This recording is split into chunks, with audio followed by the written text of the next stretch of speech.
Pensiero del giorno, venerdì 16 maggio, dimostrare amicizia.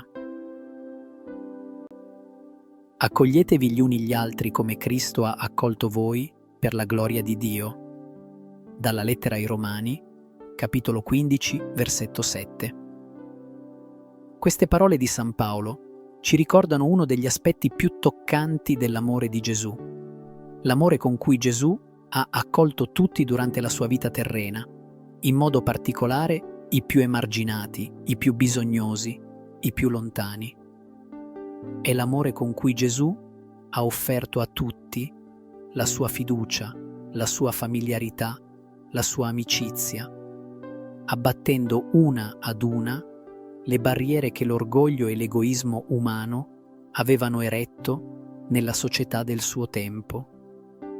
Gesù è stato la manifestazione dell'amore totalizzante del Padre Celeste per ciascuno di noi e dell'amore che di conseguenza dovremmo avere gli uni per gli altri. Questa è la prima volontà del Padre per noi.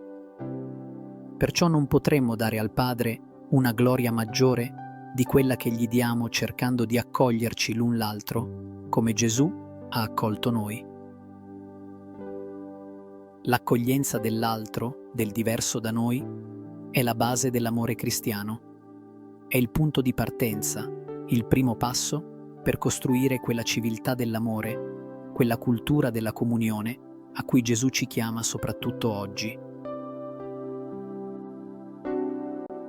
Chiara Lubick, stralci del commento alla Parola di Vita del dicembre 92.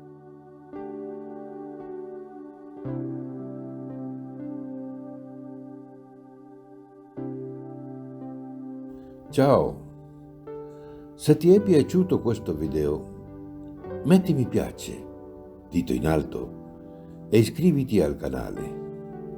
È libero, gratuito e senza alcun impegno. Parola di Vita, maggio 2025. Signore, tu conosci tutto. Tu sai che ti voglio bene.